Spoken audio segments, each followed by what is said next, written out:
오늘 오전 고 김대중 전 대통령의 부인이신 이희호 여사의 장례식이 서울 동작구 현충원에서 완수됐습니다. 대한민국 역사에 큰 별이 우리 곁을 떠났습니다. 오늘 토크합니다 시간에서는 김현 더불어민주당 사무총장과 함께 고인을 추모하는 시간을 가져보겠습니다. 안녕하십니까? 종객 맞으시고 또 장례까지 치르시느라 상당히 좀 많이 힘드셨겠습니다. 바쁘셨죠? 저는 뭐 그렇게 많이 힘든 건 아니고요. 아마 이제 세브란스 장례식장에서 상주를 하셨던 네. 이제 저희 최고위원 중에 한 분인 서른 최고위원님, 그다음에 김한정 의원님, 네. 그리고 김민석 전 의원, 네. 윤호중 사무총장 이렇게 고인과 함께 동교동 사저에서 예. 그 비서를 했던 분들은 굉장히 좀 힘드신 시간을 보내지 않았나 싶고요. 예. 특히 저희 추미애 전 대표님 같은 경우는 정치를 96년도에 시작을 하셨는데 그때 이제 그 여사님을 만났고 그분에 대한 추억과 기억이 굉장히 좀 힘들게 그렇죠. 힘들었다라는 말씀을 듣고 예. 그랬습니다. 잠도 제대로 못 주무신 것 같습니다. 예. 고인께서는 생계는 무척 밝고 쾌활하신 성격이었다고 하시죠?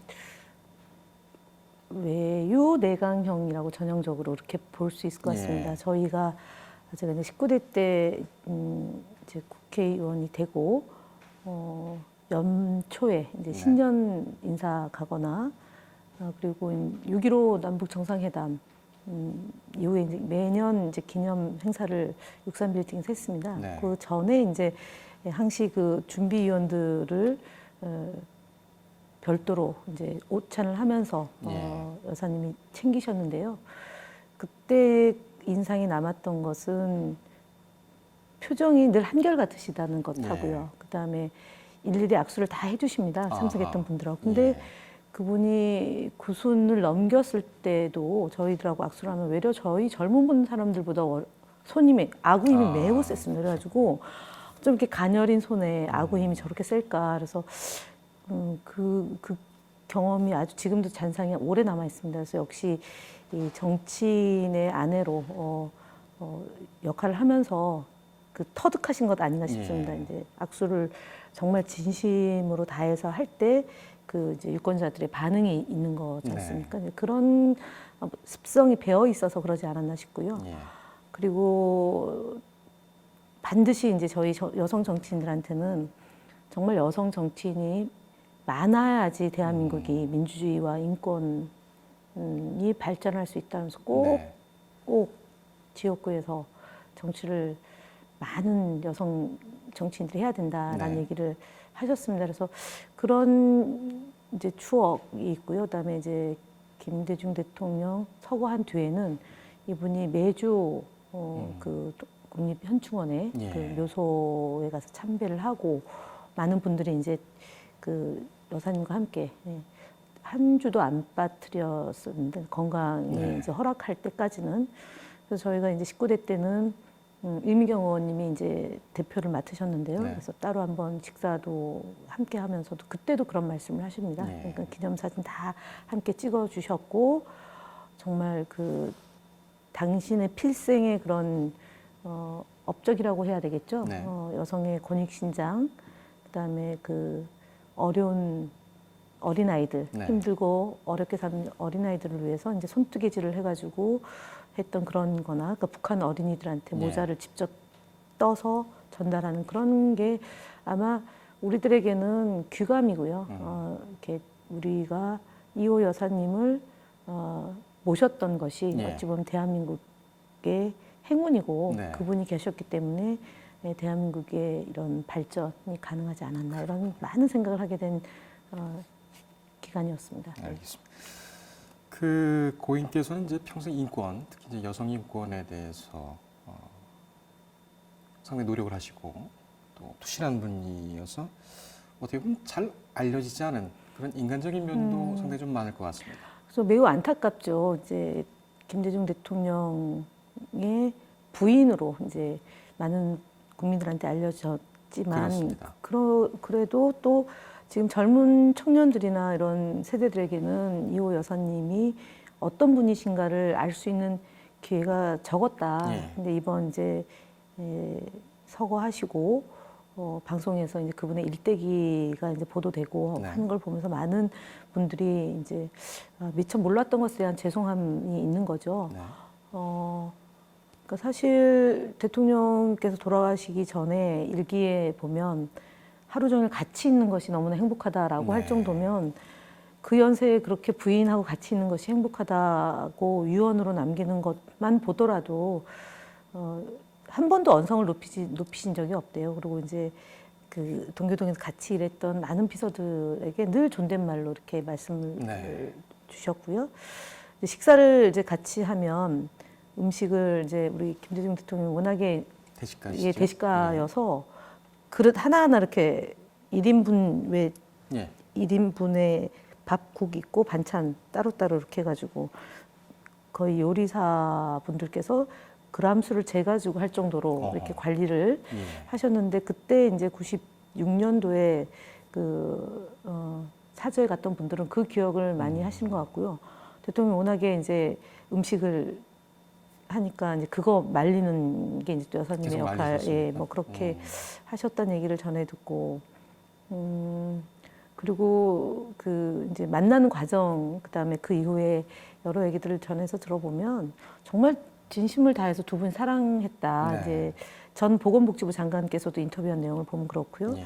저희 서른 최고위원님도 이렇게 두 분에 대한 기억을 장례식장 안에서 하는 것을 듣고 보면 정말 두 분이 사랑했다라는 거고 김대중 대통령이 대통령이지만 사실은 이호 여사님이 안 계셨으면 그 자리에 가지 못했을 예, 그런 말씀들 거다라는 많이 얘기하고 외려 시대가 만약에 그 시대가 아니고 지금 시대라면 이호 여사님이 외려 대통령을 하셨으면 더 잘 하지 않았을까라는 그러게요. 얘기도 예. 나왔습니다. 그 정도로 이분이 뭐 박학다식할 뿐만 예. 아니라 겸손하고 삶 자체가 검소한 삶을 살았다라는 것이 이제 그 기억일 거고요. 그리고 기억이고 기록이고 그다음에 이번에 이제 유언으로 발표된 내용을 보더라도 하늘나라에서 국민과 그다음에 대한민국의 통일을 염원하겠다라는 말씀 그것 역시 우리들에게 굉장한 그 울림을 줬다라고 보고요. 알겠습니다. 지금 말씀을 해주셨습니다만 그 고인께서는 독립적인 사회운동가 또 여성 인권운동가 여러 면에서 재조명해 볼 필요가 있고 그 왜 그렇게 훌륭한 이력을 가지고 계시고 또 훌륭한 능력을 가지고 계시고 왜 정치 활동을 안 하셨을까요? 저는 김대중 대통령을 만나고 그분을 통해서 정치를 하는 것이 가장 중요하다라고 생각하지 않았을까 싶습니다. 아하. 그러니까 그 많은 반대에도 불구하고 네. 결혼을 하신 거지 않습니까? 잘생겨서 결혼했다. 근데 진짜 잘생기시지 않았어요? 예, 뭐 김대중 그렇습니다만. 대통령님 진짜 예. 잘생기셨고 그 젊은 시절에 보면 인물을 사람의 댐댐이가 대화를 나누면 나눌수록 사랑하지 않을 수 없었다라고 말씀을 하시잖아요. 그리고 저도 뭐 88년도에 평민당에 입당해서 어렸을 적부터 김대중 대통령을 가까이서 뵙기도 하고 예. 그다음에 어른들과의 대화 자리에 껴서 이제 기록으로 남겼던 기억이 있는데요. 네. 정말 유머러스할 뿐만 아니라 논리적이셨지 않습니까? 예. 뭐 그냥 얘기하는 법이 없습니다. 첫째, 둘째, 셋째, 넷째, 다섯째 늘 리스트 그것을 일목요연하게. 예, 어떤 한 주제를 놓고 내가 왜 그 주제를 주장하느냐에 따라 할 때 첫째는, 둘째는, 셋째는, 넷째는, 다섯째는 이렇게 말씀을 하십니다. 그러니까 아마 이호 여사님하고 연애할 때도 그러셨지 않았을까 싶습니다. 웅변하듯이 프로포즈를 하셨다. 예, 그러니까 이렇게. 내가 왜 당신을 사랑하냐면 첫째는 뭐 이렇게 그게 굉장히 논리적으로 보이잖아요. 근데 지금은 이제 그렇게 대화법은 안 하지만 네. 그래서 그 이제 사랑하고 그러면서 이제 댐댐이를 보면서 이 사람이 대한민국의 민주주의와 통일과 인권과 그다음에 여성의 평등, 네. 남녀 평등함을 잘 할 수 있는 사람이다라고 생각하셨으니까 네. 본인의 지위를 그렇게 맞추지 않았나 싶고요. 그리고 가장 고통스러웠을 때가 1980년도 5월 달에 네. 이분이 합수부에 끌려가서 고문을 당하는 8월까지 이호 여사님은 가택연금을 당하고 그러셨죠. 계셨고 김대중 대통령께서는 고문을 이 있었고 재판에 회부되기 전까지 소재 파악이 안 됐던 그 기간이 가장 고통스러웠다고 말씀을 네. 하실 정도였으니까요. 그리고 이제 기록으로 보면 뭐 이렇게 말하지 않겠다 침묵 시위했던 모습이나 아니면 민가협 어머니들과 같이 이제 투쟁했던 모습이나 말씀은 조곤조곤 하신데요. 네. 글은 굉장히 강렬했다라는 거예요. 네. 그리고 이제 그 고통스럽지만 우리는 해야 됩니다. 더 강하게 투쟁하십시오라고 얘기하는 것 보면 거의 지도하시는 것 같지 않습니까? 그렇죠. 그러니까 저희로 보면은 이제 선배가 후배에게 네. 지침을 주는 투쟁 지침을 주는 것처럼 그런 옥중 편지를 놓고 보면 많은 내용들이 담겨져 있고요. 그다음에 기도를 통해서 그분의 건강함과 네. 그다음에 이제 힘든 것을 극복할 수 있는 그런 믿음을 또 주신 것 같아요. 그래서 여러모로 지금 이제 대한민국이 이제 발전해 나가는 데 있어서 갈등과 분열의 소재로 많이 악용되어 오셨지 않습니까? 네. 늘 김대중 대통령 빨갱이로 그렇습니다. 했고 그다음에 그런 것들을 용서와 화해를 통해서 그 단결할 수 있도록 대통령께서 마지막까지 하셨던 예. 것이고요. 내 몸의 반쪽이 무너져 나간다라고 그러니까 노무현 대통령의 죽음에 대해서 애석해 하셨고 그 다음 해 이제 여사님이 권양수 여사님 모시고 힘든 시기를 같이 이제 2박 3일 위로하는 그런 자리도 만들어 주시고 그런 걸 보면 정말 어머니와도 같고 누이와도 같고 그다음에 우리 대한민국 역사에서는 만약 그분이 안 계셨다면 우리가 이렇게 민주주의를 이뤄내는데 성과를 냈겠냐라는 생각을 저는 하게 됐습니다. 그래서 너무나 감사하고 네. 옆에 계셔 주셔서 존경하고요.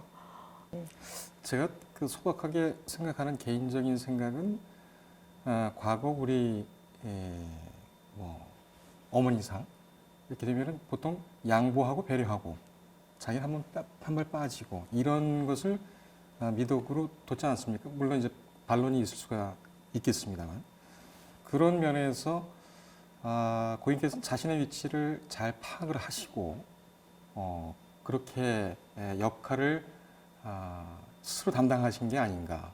그럼에도 불구하고 영부인이라는 그런 인상도 있지만은 김대중 대통령과 아주 가장 강한 정치적 동지의 위치에 있지 않았었나 이렇게 또 생각이 드네요. 그렇죠. 저희가 가장 많이 이제 그분의 두 분의 삶을 내 족적을 볼 때 대표적인 게 문패잖아요. 그렇습니다. 예, 그 시기에 그 나란히 문패를 걸면서 그러니까 그 영부인이 아니라 대통령의 부인이 아니라 여사로서 그렇습니다. 독립된 주체로서의 이호의 삶이 있다라고 네. 말씀하셨고요. 그 다음에 이제 유엔에서의 그 연설도 그렇고요. 그 다음에 더 투쟁할 수 있도록 끊임없이 믿음을 주셨던 네. 모습이 좋았고 저희가 한명수 총리님이 이제 대선배라고 표현을 하십니다. 이호 여사님에 대해서.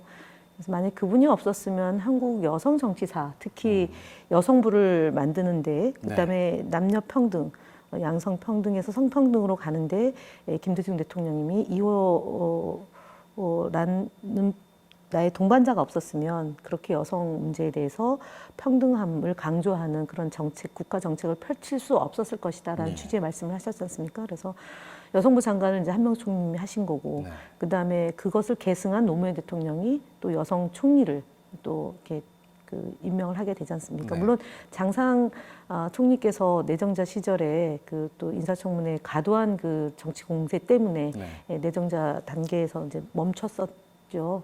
근데 그게 이제 한명수 총리로 이어진 건데 그런 그 보이지 않고 보이는 곳에서 훌륭하게 정말 그 배운 것을 사회에 다 환원하고 실천하고 마지막으로는 노벨 평화상 수상한 그 기금을 돌려주고 그다음에 대통령 사조도 국민들에게 이렇게 주는 그 모습이 어찌 보면은 우리들에게 그러니까 우리가 보통 이제 다른 선진국의 뭐 대통령 상 또는 뭐 그 부인들 여사님들의 그런 것들을 이제 많이 인용을 하는데 어찌 보면은 김대중 대통령과 노무현 대통령이 저희들에게 존경받는 대통령으로 남는 것이 바로 민주주의와 인권과 평화와 통일을 위해서 헌신했고 그리고 검소하고 우리들에게 철학적 가치를 늘 일깨워주는 그런 위치에 있어서 가능했지 않았나 싶습니다.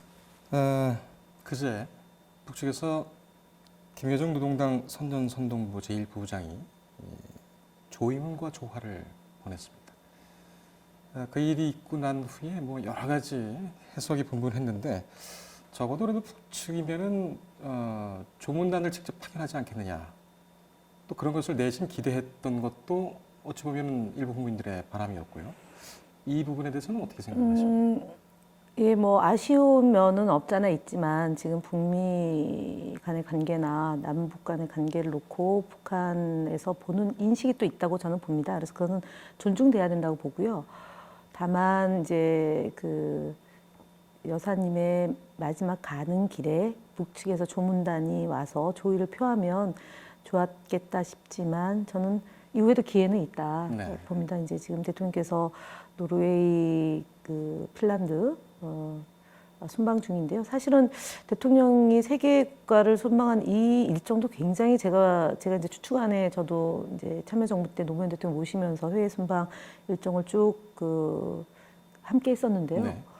핀란드하고 노르웨이를 함께 가는 건 굉장히 이제 일정 자체도 무리할 뿐만 아니라 그렇게 잘 안 잡죠. 스웨덴까지 해가지고요. 그래서 저희 그 우리나라의 소위 국격, 그다음에 문재인 대통령을 만나고 싶어하는 많은 정상들이 있다라는 것을 상징적으로 보여주는 게 이번 3개국 방문인 것 같습니다. 저는 그 이후에도 그 함께 조문하는 걸 상상해 봅니다. 그러니까 김정은 국무위원장과 문재인 대통령이 이호 여사의 영성 앞에서 함께 조문하는 것 때문에 그 이제 남겨두지 않았느냐. 그렇군요. 마지막 퍼즐이 남아 있다고 저는 오히려 또 그렇게 봅니다. 모양, 그 모습이 또 그렇습니다. 올해는 공교롭게도 김대중 전 대통령께서 서거하신 지 10년째가 됐고 또 지난 4월에는 장남이 또 돌아가셨고 또 그 어간에는 노 전 대통령께서 또 돌아가셨고 김홍일 전 의원 별세하신 사항 이것은 그 이 여사께서 알고 계셨나요? 말씀은 드리지 않았다고 하죠. 근데 우리도 뭐 일반적으로 국민들이 볼 때 어떤 일이 벌어지면 먼저 몸이 기억한다라는 말을 하잖아요. 말하지 않는다고 모른다고 저는 보지는 않고요. 그 이제 김홍일 전 의원이 이제 갈 때 아마 그때 이제 여사님이 힘들어졌던 시기였죠. 그러니까 그리고 그 병실이 또 김대중 대통령도 그 있었던 곳이고 또 김홍일 전 의원도 있었던 곳이고 하니까 아마 저는 뭐 알고 계셨을 것이고 거라고 보고요. 그것을 표현하지 않았을 뿐이지 또 당신이 알고 있으면 주변에서 걱정들을 많이 하니까 그러지 않았나 싶습니다. 참 공교롭고도 애석하고 슬프다는 그런 감정을 억누를 수가 없습니다. 제가 고인께 드리는 추념사를 부탁드려도 될까요?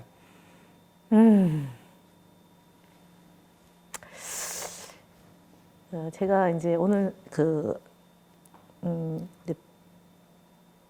뭐라 그러죠? 그 방명록이라고 그러죠. 그 거기에 쓴 것을 다시 한번 이제 봤는데요. 여사님이 악수를 하면 그 힘이 너무 강렬했어요. 정말 그 어떻게 이렇게 조그맣고 간녀린 손이 저렇게 힘이 있을까? 그는 상대방을 신뢰하고 믿음을 갖고 있다라는 표시다라는 점하고요. 제가 인사드렸을 때 여성 정치인으로 잘해주길 바란다는 말씀이에요. 그래서 저희 곁에 있어 주셔서 감사하고 사랑하고 존경합니다. 그리고 김대중 대통령과 노무현 대통령과 세월호 아이들을 잘 돌봐주시고 함께해 주시기를 바라고요. 영면하세요. 오늘 시간 내주셔서 감사합니다.